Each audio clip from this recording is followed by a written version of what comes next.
welcome to Cabinet this afternoon. For those of you at home, welcome also. Can I introduce myself as Councillor Peter Fox, Leader of the Council, and colleagues? Oh, Bob Greenland, Deputy Leader. Phil Hobson, Deputy Leader, Cabinet Member for Community Development. Jeff Burrows, Cabinet Member for Social Services. Good afternoon. Cabinet Member for Education and Learning, County Councillor Liz Hackett-Payne. Thank you very much. And colleague, opposition leaders?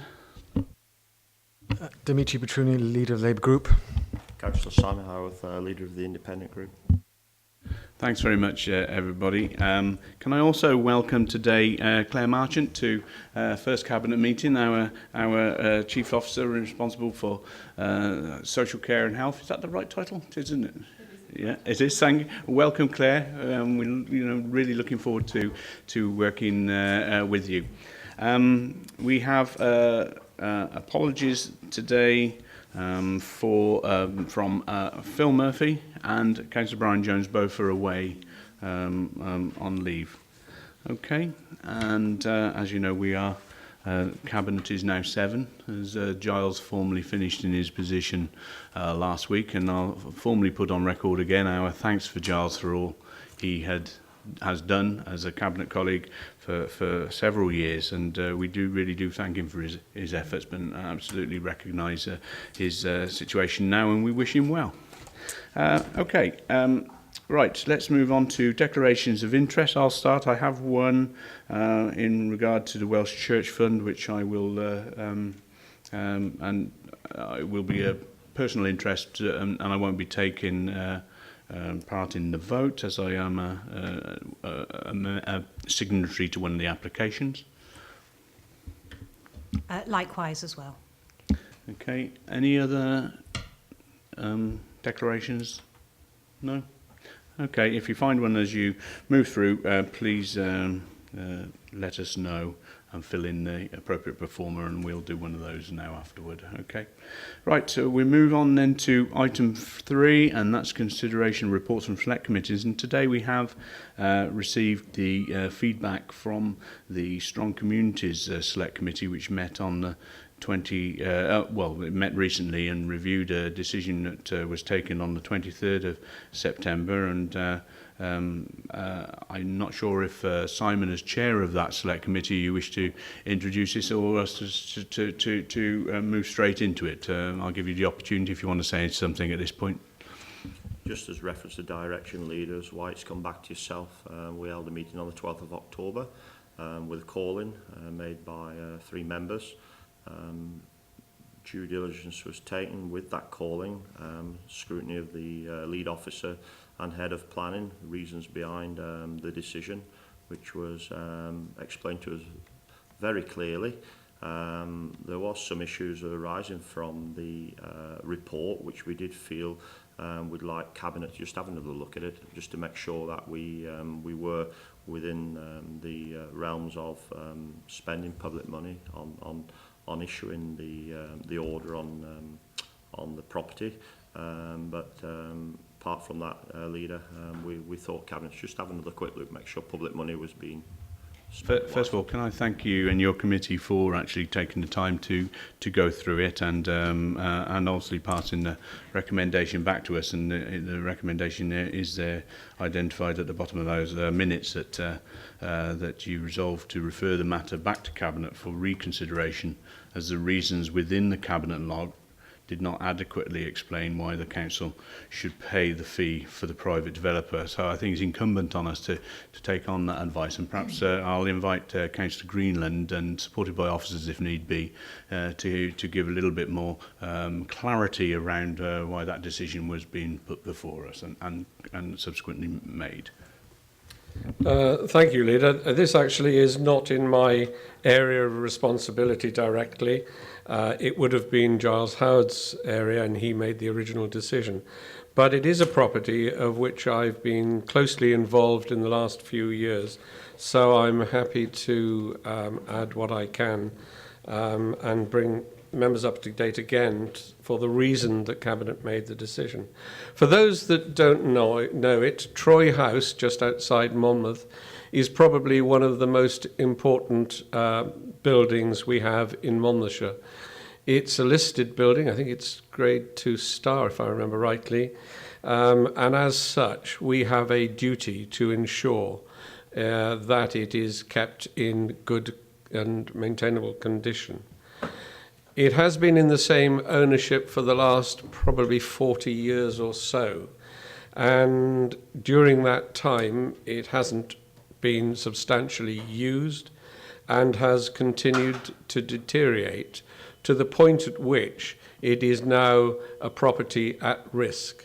Now, members will be aware, as we've had other properties at risk, that we have a legal duty when we have a property in a condition which is likely to cause severe damage to the property, that we do take action. A planning application was in fact put in 2009 for the conversion of the building with a range of enabling development to go with it. In other words, to make it a viable proposition at all, it was proposed that some additional development take place adjacent to the existing building, which would enable it to turn a profit, if you like. The application, unfortunately, is still pending, and it has reached an impasse. And during that time, the building has continued to deteriorate. Members will be aware that in another case that we had just last year, where we compulsorily purchased a building at risk, we have now gone on to spend considerable sums of money on that building. It's cost us a lot of money. This house is another league apart from that in terms of its size and its importance. And were we to go along the route of compulsory purchase, there is no doubt that we would spend a huge amount of money. We would have to spend a huge amount of money on this building. The alternative is to do what we can to bring this to the point at which it is in a condition to be considered by the planning committee. If eventually planning permission was granted on the building, then what is at the moment a liability could be turned around. And the rules of enabling development are not that the owner of that property is able to make a huge amount of money by getting this enabling permission. It is just that it turns it from a loss into a profit. So there's not a huge amount of money to be made by anybody out of this building as it stands at the moment. So we could go down the route of compulsory purchase, but that would cost us a lot of money. As an alternative proposal, to get to this to the point of planning consideration, then we could spend what is in most terms a modest amount of money, £9,500 or thereabouts, on this property to enable it to go to the planning stage. We believe that this is a pragmatic approach to a problem that could otherwise cost us a lot more money. Therefore, having considered it again, Leader, I do believe that this is the right approach for us to take at this time. Yeah, and thank you, Bob, for clarifying that. And I certainly been briefed by officers as well to give us that, give me that deeper understanding and recognition of the problems if we don't make progress with this, as you've clearly alluded to. I hope the committee, with the insight from officers provided at the meeting, perhaps had a flavour of the reasons here. I know they wanted us to have a look at it again, but I think there is overwhelming recognition that this is the right way to move this forward. Cabinet colleagues, anything anybody wants to add? No. I'll invite Mark to answer questions if there are any comes from the floor. Simon, is there anything you want to add at this point? Well, the most important thing is as well, which did allude in the meeting, is if we didn't do this, it could be forced upon us also. Yeah. So now is the time to move. And I think that one of the most important things which did come out is if we don't move quickly, the winter's here again, and we could end up with major problems also. But I think there would be as well, going on Bob's point about carrying out all sorts of other legal matters, we would have a charge on the property at the end of it as also, if anything happened, I'm led to believe, long term. So we may be able to retrieve investment, or I won't say investment, money's being put in long term if we have to go to another stage. So I think as ratepayers and taxpayers' money, it's something that we must carry out, but it's not as though that money has gone elsewhere and will never be seen again long term. Thank you for that, Simon. Dimitri, is there anything you wish to add? Thank you for that. Mark, is there anything we need to know further, or has Bob covered it? No, I don't think so. Thanks, Leader. I think Councillor Greenland's covered it all. Okay, Thank you. thanks very much. So I suppose we need to formally revisit our decision and agree if we still want to stand by what was a single member decision. So I'll put that to Cabinet colleagues now. Are we happy to stand by the decision as was written, obviously with that further explanation and clarity? All in favour? Thank you very much. Thank you for that, and thank you, Simon, again once again for your committee's work on that.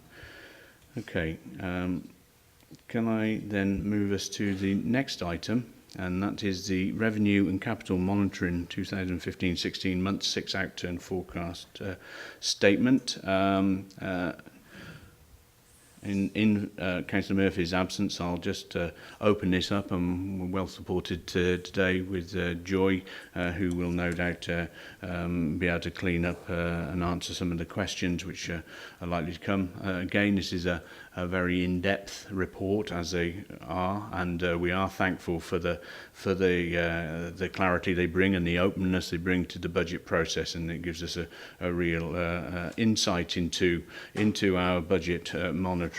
And the purpose of the report today is to give us information on that outturn position at month 6, and it's noted here that this report will be going to, or various parts of this report will be going to the select committees to look at and monitor and challenge the reasonableness of what is happening in here, and understanding underspends and projections and the like. So there's a lot of work which will be happening in select committees around this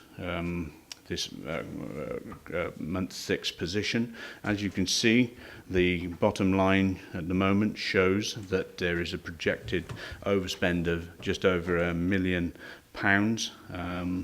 and that has been mitigated. The pressures in the service areas have been mitigated to a degree through anticipated council tax receipts which have come in, and you'll see there also in 313 a sort of a summary of the key headlines of overspend.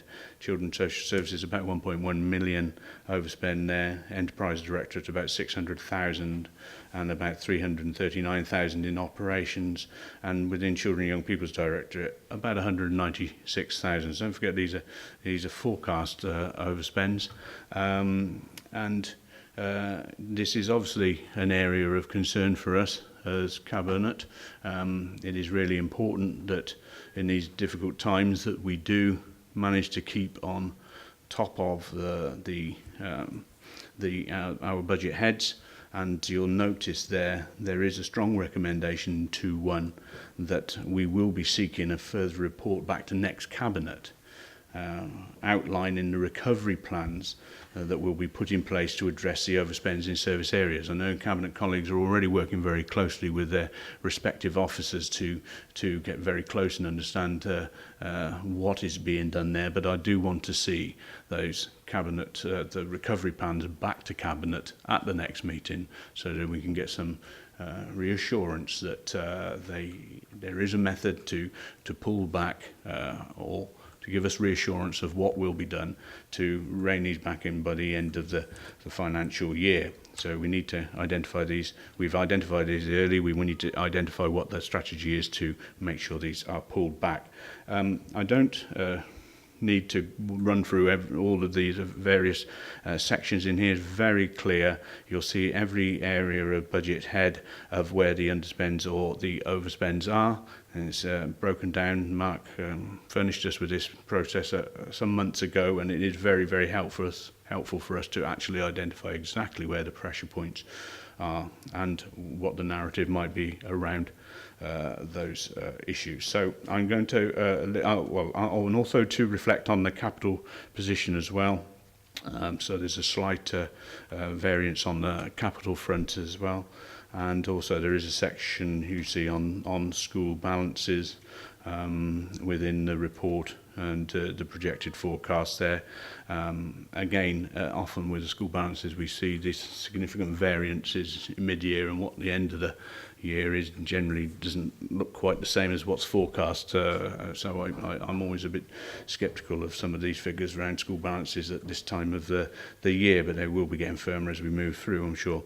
So I'm going to leave it at that point, but perhaps just before I invite colleagues, I'll just ask Joy if there's any headline messages she wants us to take out of the report as well. Yes, thank you, Leader. I think the only other thing to note is the recommendation around reserves. The report does cover off your forecast earmarked reserves position and shows quite a depletion in the next over the current 2 years. So there is a recommendation around how we manage that position going forward on reserves. That was the only other thing I'd bring to your attention. Thank you, Joy. I was remiss of me, miss that, yes. I'll take us through all of the recommendations shortly anyway, so I'll read all of those out so we're very clear. Right, Cabinet colleagues, anything you wish to say? Councillor Greenland. Yeah, thank you, Leader. I think we, Cabinet members, we live and breathe these financial positions at the moment, and we seem to take for granted that everybody else is as aware of what is going on and the difficulties as we are. But when I speak to residents and citizens round and about, even now, a lot of people don't recognise the difficulties and the pressures that we're under. And indeed, sad to say, I think there are still members in this authority who don't recognise the difficulties.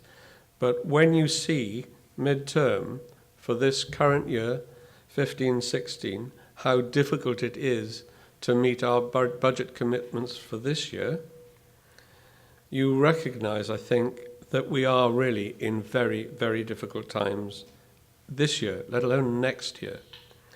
And there aren't any easy options at all. But I've been in discussion with officers within the Enterprise Directorate, and they are confident that we will manage to pull this back by the end of the year. Do I share their confidence? I have confidence in the officers, certainly, but it is a big ask. It is a really big ask to bring this back into line. But insofar that they have confidence, I have no reason to believe that they're not right, but it is a difficult, difficult situation. Thanks. Yeah, Councillor Burrow. Yeah, thank you, Chair. Clearly, I'm very mindful of the way Children's Services is actually figuring in these stats as we see this information as we see it at the moment. Clearly, I'm also mindful of the funding that is actually in there that's already been put in by Cabinet recently to support. I would remind members that a lot of the money that is going in is actually contributing to a preventative agenda that will actually start to reap benefits and reward at some stage in the future, but there are still difficulties of an under-resourced directorate that is receiving unprecedented demand that's been put on it. We have an unprecedented high number of looked after children now in our care that have to be whose needs have to be addressed, again, by statute, by legal demands that are placed upon us. And I will be assuring members that there will be a recovery report coming to Council, to Cabinet in December, in order to see what is going to be done to actually ensure that through this year to the financial end point, that the recovery, getting back into a stable position, is undertaken. Thank you, Chair. Thank you, Jeff. And I know Claire, as a new Chief Officer, will be very mindful of that situation, and I'm sure we welcome your focus on that as well, Claire. Colleagues, anybody else want to anything? No? Okay. Right, so the situation as we see it. Sorry, yes. Councillor Petruni. Thank you. I, for one, fully understand the financial pressures. The Deputy Leader would be pleased to know. Fully know what the government in London are doing. But at this time, as an opposition, it's incredibly important when we're in such austere times that we criticise and scrutinise effectively the decisions being made by Cabinet. So I would argue in such austere times, it's more incumbent on the opposition to up their game as well. And so the Cabinet should welcome that. I have a few questions, if I may, Leader, as you would imagine, on the 6-month report. First one relates to the youth service, page 42 on electronic copy. I note that we've only made £63,000 income of the desired 200,000, and that the youth service is identifying the shortfall. So what happens is the youth service making up that loss in this financial year? And what's the consequences of that? Or are there mitigating things that I'm unaware of that you could explain to me? I would appreciate that. I also noticed that it mentioned in the report, sorry, I haven't got the page with me here, it talks about how we're not, some say it's just unachievable, which is expected, that's fair enough. You looked into it, you can't make it. But I remember the audit, the Welsh Audit Office criticised the council for not detailing what other savings were made in the respective departments that were not mandates. So they made the saving, but there wasn't a mandate, so that didn't go through consultation, and therefore didn't inform the rest of us that where the savings come from and what the consequences were from it. And I know it says on here the work is still ongoing. I'm wondering when that will be visible to all of us about that work. And a few more detailed on children and young people's team, as the Leader and Deputy Leader have mentioned, and the Cabinet member indeed, overspend seems to be on agency workers. It's on page 81 on electronic copy. That seems to be the predominant reason why we seem to be overspending. I'm sure there's other reasons, of course, but agency workers seem to be a big cost. I'm just wondering what are our actions on that matter in addressing that, because that seems to be the significant pressure, covering a lot of sickness, I know, in the disabled children's team and so on. So just your thoughts on that would be great. And I've also noticed that income generation, and I'm a big supporter of this, but we're not hitting many of our targets. We're failing in many areas. Again, back to page 42, in-house development of IC systems and associated income generation estimated at 110,000 will not occur. Still, I just want a bit greater depth, a greater understanding why these things will not occur. Thank you. Many thanks, and I do recognise you do understand the issues, and I know the Deputy Leader wasn't referring his comments to you, I'm sure, Dimitri, and we do welcome the challenge that you and your colleagues, opposition colleagues, do bring to us. We want that and we expect it, and it is necessary. We do welcome that. The unprecedented cuts levelled on us by Wales Government at the moment is significant, and we do need to keep a very close eye on it. I think lots of your questions are actually a lot of the questions we all, as I alluded to, I want to see in that report, those recovery reports at the next meeting. So I'm hoping the depth around some of what you're answering will be answered in there, and I'm expecting a message, a narrative, a recovery plan, or whatever around youth service or around agency staff, a narrative to help us understand what's being put in place to mitigate against all of that. So all your questions are very, very absolutely correct and need to be answered. I'm just wondering if they'll perhaps be answered clearer at the next Cabinet. However, I will give officers the opportunity to reflect further. Chief Executive wants to start, I think. I think you've just made my input a lot easier. Recommendation 2.1 is deliberately within this report to provide the narrative and the detailed answers to the type of question that Councillor Petruni has just posed. We believe you have a right not only to see adjustments that we believe are possible to honour the democratically awarded control total, but you also need to see the consequences or the potential consequences of those decisions that are being put to you. So the report referred to in recommendation 2.1, should you move that recommendation, will be a detailed report. There is a second point that I would bring to the attention of Cabinet. As officers, we are confident at this point in time that we can deliver for you a balanced budget at the end of 15-16.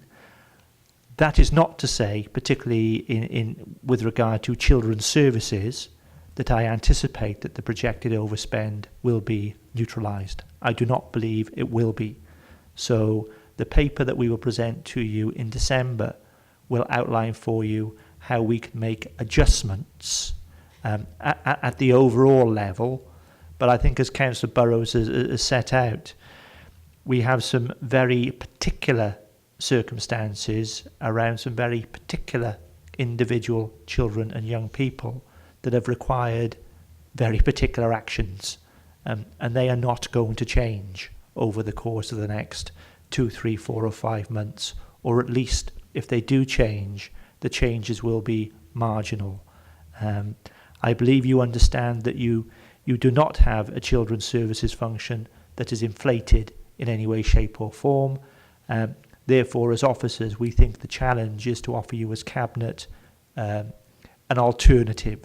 So when you read recovery plan within the recommendation, I think you should see in your mind's eye a detailed narrative which will contain alternatives for balancing back to your budget at the bottom line level, and there will be some compensating savings elsewhere to make good, I think, shortfalls that we cannot arrest within children's services. Thank you, Paul. That's helpful. That's reassuring, and I absolutely can see the issue around the children's services side of things. You know, we recognise the additional pressure, and I know Councillor Burrows has shared with Cabinet colleagues often about that, how those additional pressures have come to bear of late, and the consequences of that. We have our statutory duties to carry out, though, and that's just, you can't get away from that. So Dimitri, whilst you know, I don't know if officers or members are welcome to give you some initial feedback, but I think it may be worth you know, us to give us a real deep depth of scrutiny on that next report. But if colleagues want to pick up on any of those issues around youth service or the children's service agency side of things, you're welcome to do. But Dimitri, what would you like some initial answers now, or would you rather wait? Yeah, okay. Thank you for that, Councillor Howarth. Thank you, Leader. And I think following on from your statement just made about an additional paper coming in reference to children's services, etc., I'm sure that will go to Select Committee prior to coming back to Cabinet. I would hope that would happen as well, because that's so important that we use that tool in our cog to make sure that we are scrutinising everything which is going through and looking at all the issues that we do have revolving around social services, etc., and young people and adults, of course. The one thing I'd like to make a statement on really is looking at the mandates and looking at the surpluses and the overspends, etc., that we have there. Are we actually being brave enough with what we set? Because a lot of these, if you look at them, we seem to be skitting around the edges, and we're still skitting around them with what we're doing with the budget mandates for 2016-17.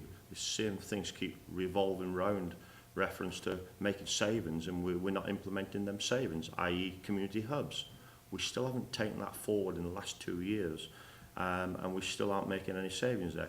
Public toilets, savings not being made, and recommendations were made, and they've been through selects that we have to start implementing what we say is what we do.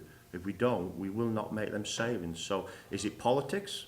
I don't know what it is, but we have to make sure that Cabinet and the Council agree that we have to take things forward. We have to do that, or it's going to be very difficult to make some of these savings. But some of the savings this time are implemented or cross-cut with what we're trying to do for next year as well, and that's the important thing, is if we don't make them now or can't make them now. So I asked the Cabinet members with responsibility for community hubs, all the issues revolving around the problems that we have with ICT, the custom-built software solutions. You know, I mean, you're talking big savings here we was going to make. We ain't making none of them at the moment, and I don't anticipate are we going to make them. We've got another one there, the route optimism mandates and cleansing. We're not going to make no savings within that directorate. And are we going to make them? It's going to be difficult. Ask you the question. Yeah, no, thank you. And well, as you see there in the opening purposes of the report, this report is going to all of your select committees, and that's exactly, I would expect you to make those challenges within the select committees and for you to get the answers you need and the reassurance that we are going to meet those targets, or we're not going to meet those targets, but a clear position. So I'm not going to ask members or officers to try and answer all of those pieces at the moment. I think Chief Executive would offer something there. Sorry, just briefly. Again, I think very pertinent comments from Councillor Howarth. Just to help recite Cabinet in terms of the reality of the situation in terms of savings. Electronic page 41 provides you with a table which gives you an up-to-date appraisal of mandated budget savings actually achieved by month 6. When you look at the table, you will see that 83% of the mandated savings have been achieved, which I think should give you some confidence that there is some discipline to the process that works through post you setting your budget. You would also see that a further £312,000 of savings identified, or mandated savings identified, we will deliver, albeit we will deliver later than we had hoped. But there are reasons for that, and we will again exemplify those for you in the paper that comes back to you in December. And there are just under £500,000 of mandated savings that we don't now think are achievable, so we will offer you alternatives. The core point, I think, for you to recognise at this point in time is some 83% of savings in a challenging financial year, to use the colloquialism, are already in the bank. That's helpful. I know Councillor Greenland is itching to talk about the hubs, that specific point which he's responsible for. Yes, most certainly, and the savings have been made, as shown by the words just now of the Chief Executive. And certainly on hubs, we have established the hub already in Usk. We've also got the hub in Chepstow open. We have now moved into the Monmouth hub as well.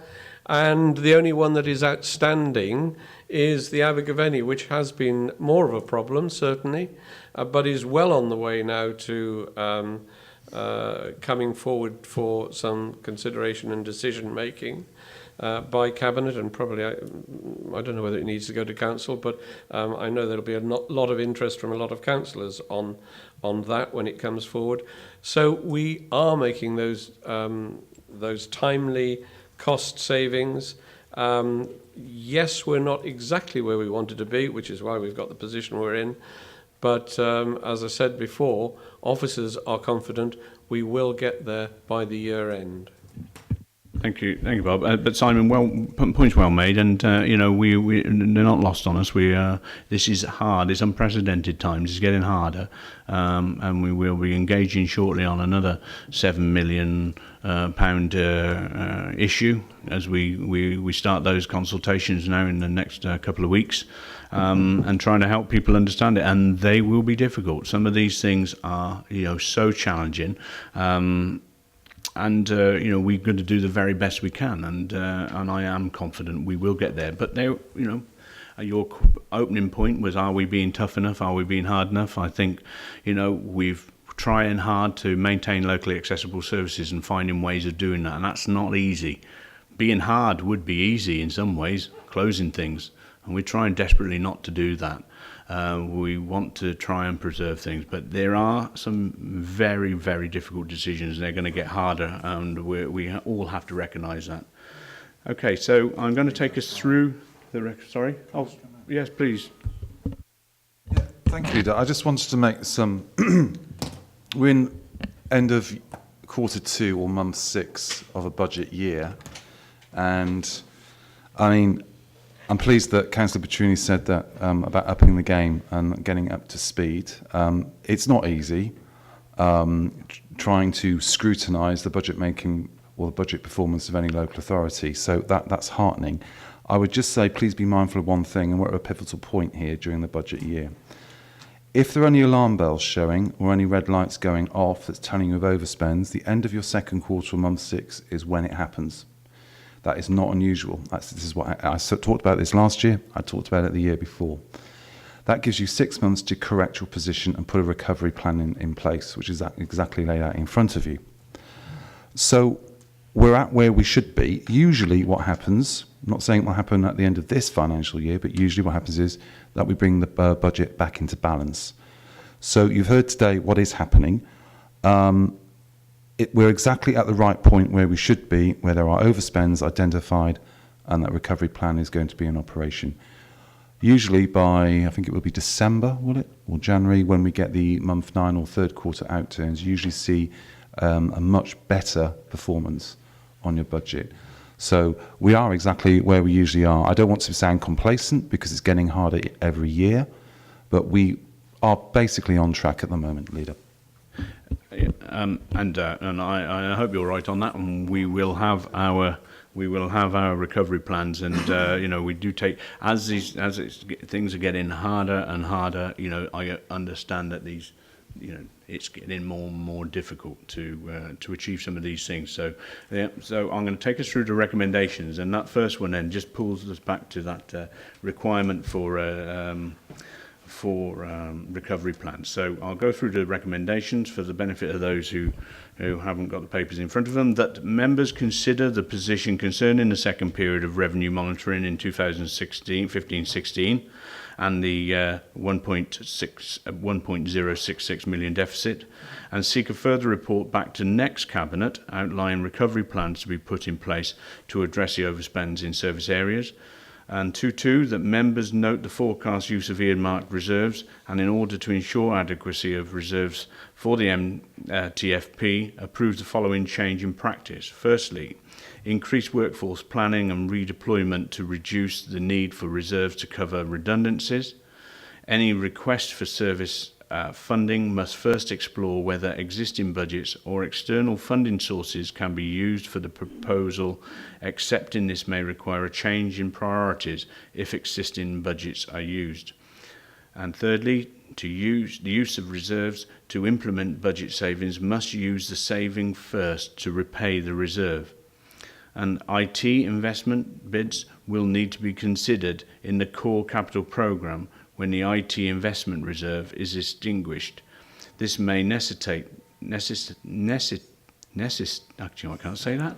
Necessitate. Why is that? I can't say that word. Necessitate. Displacing some of the core capital programme allocations depending on the priorities agreed.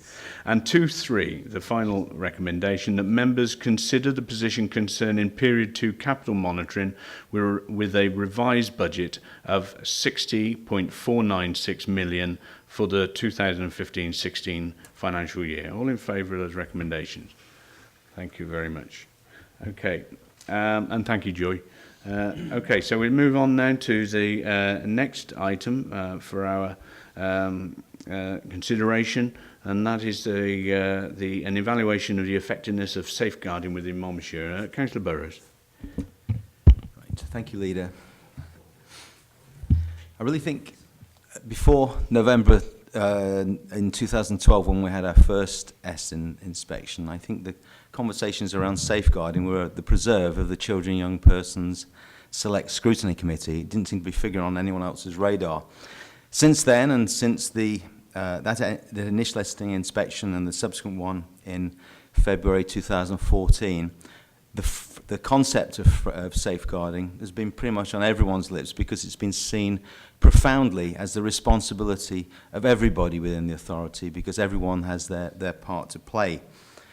I think the recommendation one of the ESTIN report, and when we had this repeat visit in February, it made reference that the local authority does not have enough management information systems to really know what is actually happening out there.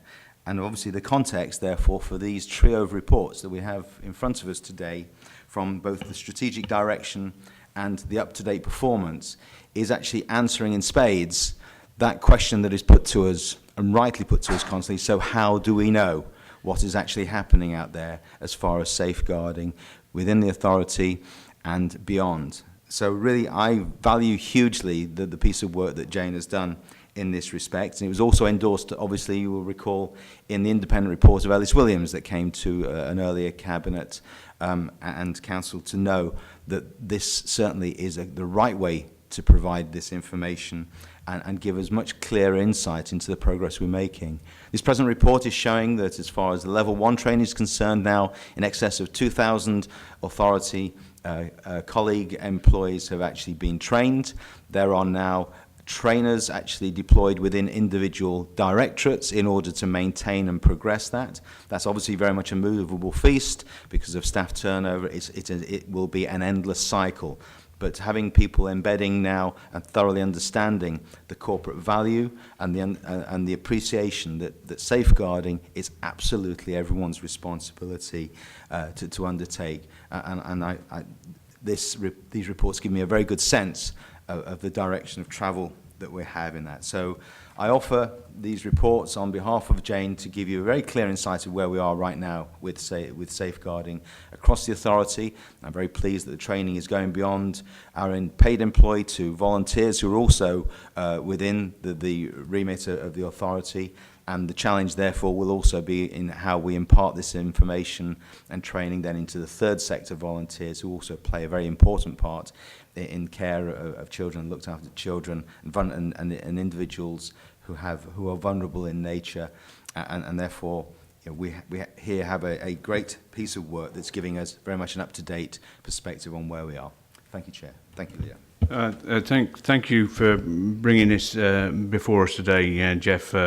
It absolutely fundamental report for the council. Jane, I know Jane's sitting at the back, and thank you for the work you've done on this. The members will be familiar with the service improvement plan, certainly cabinet colleagues, and I believe this went to select committee as well at the beginning of the week as well, so select could get a real handle on where we were in the report card and the service plan, and it is a reassuring position. One thing I was looking at the key areas of activity in the score table, and how we rank our strength, if you like, from a 1 to 6, and I was just looking at 8 there, and it said we operate best safeguarding practices and can demonstrate how we identify and address areas where improvement is needed. I was surprised to see that as a constant 3 all the way through there, which shows strengths just outweighing weaknesses. And I couldn't quite work out why that evaluation score was along there, because we very clearly, it's demonstrated all the way through all of the reports that we do know exactly where we are, and we can demonstrate our practices strongly, I believe. So I was just interested in that constant. I would have expected to see that as an escalating figure there, but that's just one point. Colleagues, anybody wish to add to what Jeff has shared? No. Jane, I'm not sure if there's anything you wanted to add. If you did, you might need to get near to a mic, but you're okay at this point. Yeah, okay, fine.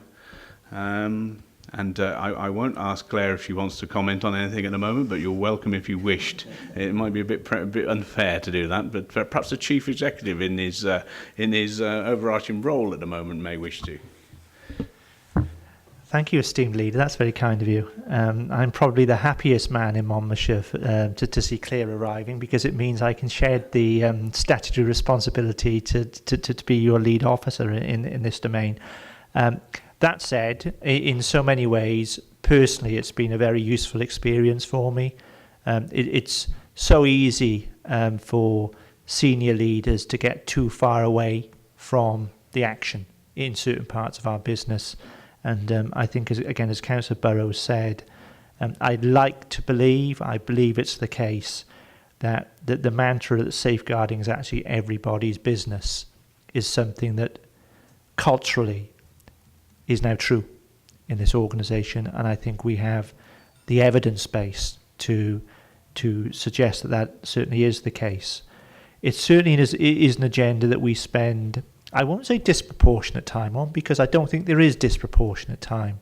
I think it now has its justifiable place within the strategic agenda, both of members but also officers. You'll recall, I think this is, if not the third, it may well be the fourth time that you as Cabinet have received this trinity of reports, and they are en route to full council as well.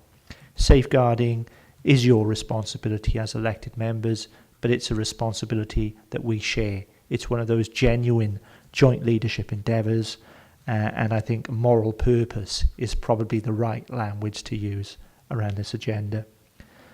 Personally, I'm impressed with the work of our safeguarding unit over the course of the last 18 months, 2 years, particularly so with Jane, who is behind me somewhere. I can't see her, but she's probably blushing now. Heather Heaney and others. This is graft. This is real work. We have not tried to cosmetically look at issues that regulators told us they were not comfortable with. We've gone back to first principles. We've gone back to principles at a whole organisation level. So whilst I think it is really comforting that Councillor Burrows now enjoys the title Executive Member, Social Care, Safeguarding and Health, what's in a word, quite a lot sometimes. I think as your leadership team, of which almost every member is sat before you, we recognise that we hold a joint accountability for this agenda. Yes, Claire holds indivisible statutory responsibility. I smile again. I'm glad to say Claire holds indivisible statutory responsibility. We hold a responsibility to help her with that agenda and to make sure that the individuals that are within our particular locus, that's professionals, but also the children and young people that come into contact with our different service areas, always are considered in the round, and we can offer you the assurance that I feel now comfortable to offer, that we have good, solid arrangements in place. Leader, I think your comment on 8 is drawn from a certain degree of prudence. We have quite a significant monitoring visit taking place commencing week of the 23rd of this month, when Estin return for what I genuinely hope and believe should be our last monitoring visit. They will again take a look at safeguarding, which was one of our 6 statutory recommendations that came to you in a report in February of 2013. I think I would look to draw additional confidence from that body before I elevated a 3. We also had a couple of inspections from, you said necessitate earlier. I'll try and say CSSIW and get it, that's correct, CSSIW, over the course of the last 6 or 7 months. And they revealed some areas that we needed, again, to do further work on. Only last week I received CSSIW's annual report, annual letter, which suggested good and strong progress. But, let's not get ahead of ourselves. I think it's important that we continue to build at a whole authority level, and we are safe in the ground that we offer you as elected members. So I think on that table in particular, I think it's an important table, and for those looking for it, it's on page 105 electronically. At a snapshot, it gives you a sense of where we think the core aspects of a good safeguarding system. And, you know, we're talking about processes, we're talking about systems, but we're also talking about the human beings that bring those to life. We give you a sense, I think, of progress.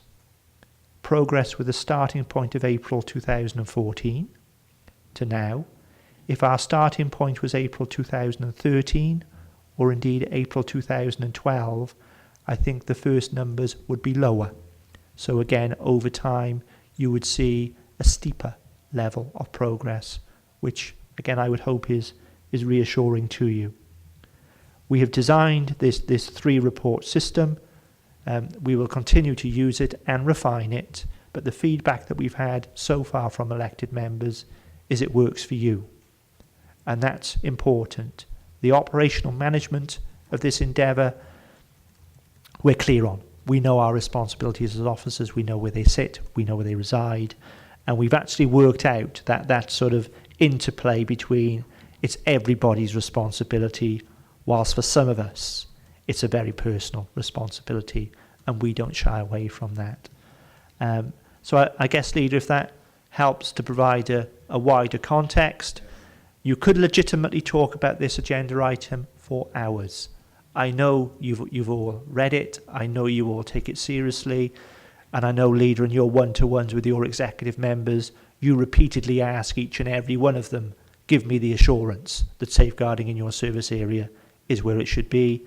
I ask the same question of my chief officers when I meet them individually, and then we say, show me.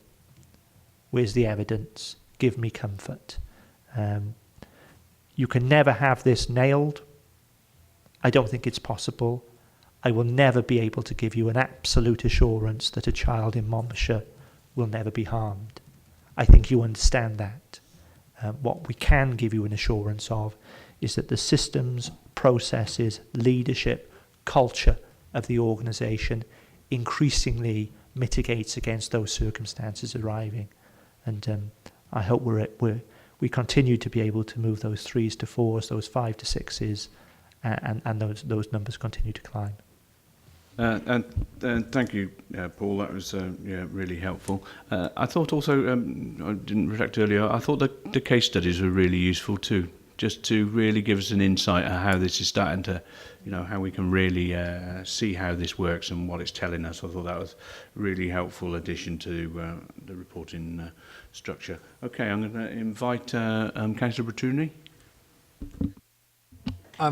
I read this report quite heavily and thoroughly, and brilliant, isn't it? Couldn't find really anything. The only thing I would say, just a suggestion, is there's only one mention to housing.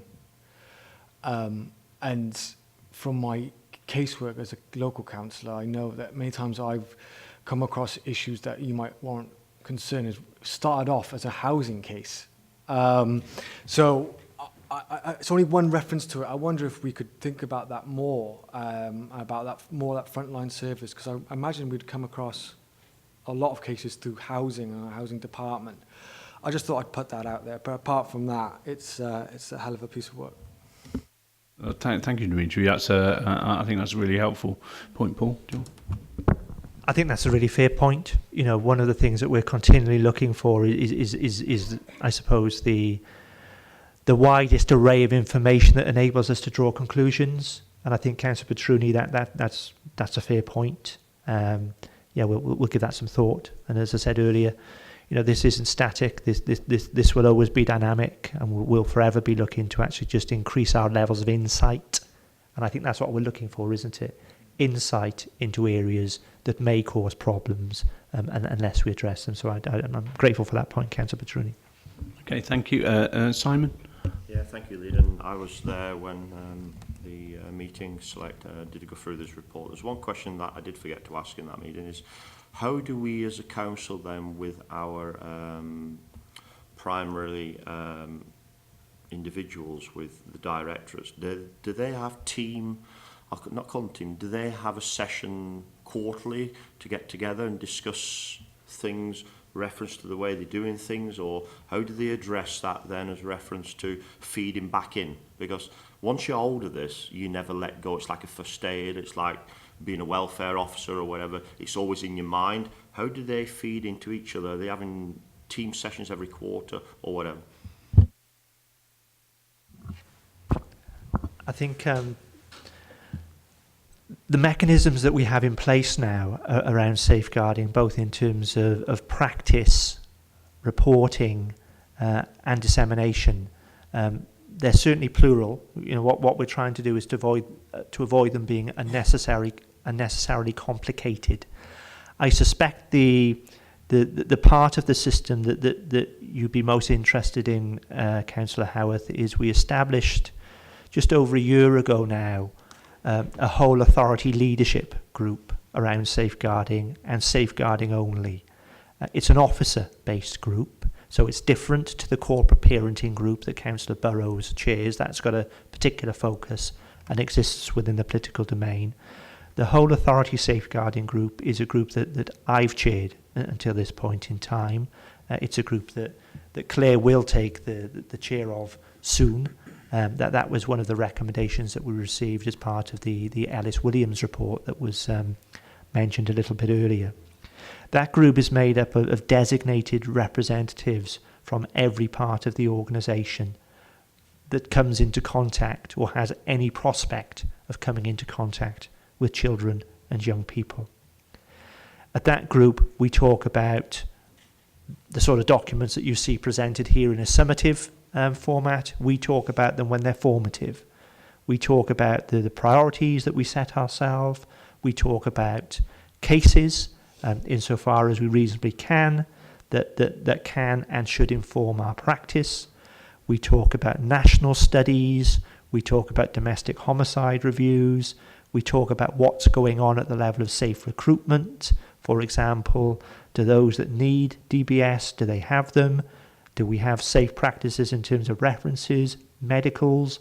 So at one level, we go down to a level of detail, Councillor Howarth. At another level, we consider how that operation connects with the strategic priorities that we've set ourselves this year and for years that follow. We also remind ourselves that safeguarding exists not only within the council domain, but it exists within a partnership arena. There is a South East Wales Children's Safeguarding Board, which until Simon Birch's departure from the organisation, he chaired from its birth up until a point very recently. It's now chaired by a gentleman by the name of Duncan Forbes. Duncan is the Chief Executive of Bronavon Community Housing Association, and you will see very early in the new year that Duncan will be addressing, I think, probably full council to give you a perspective on how the South East Wales Children's Safeguarding Board is performing and his take on our contribution to that board. So we not only think about our practice, we think about our contribution to the expected standards set at a regional level. We are fully represented on all of the working groups and subgroups of that partnership landscape. We regularly ask ourselves whether they are crowded spaces, whether they are too complicated, but we are satisfied that the processes put in place by both ourselves and by others are currently fit for purpose, and we are making an appropriate contribution. So because we have those mechanisms in place within our organisation, but we are also well connected to mechanisms around our organisation through charging designated individuals with a personal responsibility for ensuring cascade into their departmental management teams and into the sessions that happen below those. I think we are reasonably structured at the moment to give ourselves a really good chance of achieving depth in terms of our communication. And whilst I can't remember the exact numbers, there was a survey carried out very, very recently by the Wales Audit Office across, I think, every council actually in Wales, clearly of which we are one.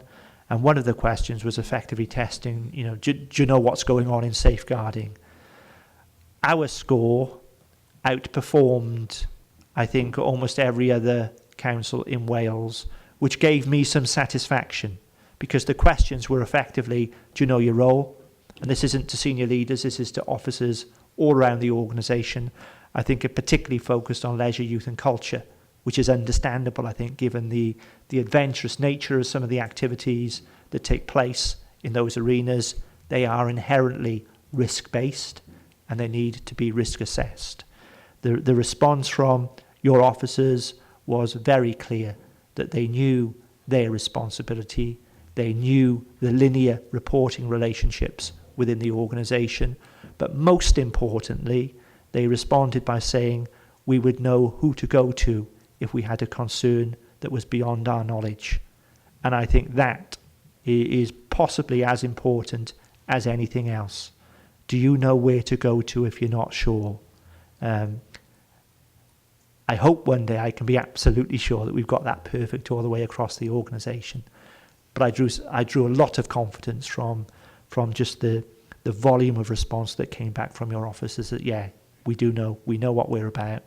We know what, they know what my role is, that they know what Simon's role is, but they know the escalation procedures and they know where to look. I hope that's helpful. Okay, thank you. Thank you. And thank you, colleagues, for your contributions. And Jane, thanks again for the work that's happening on this, and everybody who's really got close to this, and we'll continue to be close to this. Okay, so recommendation is that we receive the attached reports, noting the progress and areas for further work, and using them as a basis for challenge. All in favour? Thank you very much. Okay, I'll move us on to the last report today, and as we mentioned earlier, I declare a personal non-prejudicial interest, as Councillor Hackett-Payne does, but I'll still open up the report but won't take part in the voting of it. Before us we have a schedule of applications which were considered on the 25th of September by the Welsh Church Fund working group, and you'll see a list of those schemes which have been recommended, and they are before us for our consideration. You'll note the members of the committee and those who declared interest as well at that point. So the report's there before us, members, colleagues, anybody? No? Councillor Bertuni? No? Okay. Can I ask those of you who can vote on this, are you in favour of moving these recommendations? All in favour? Okay, thank you very much. That's carried. Okay, and that draws the meeting to an end today. It's quite a short meeting, a very important one. Again, look forward to catching up with you in the very near future. Thank you.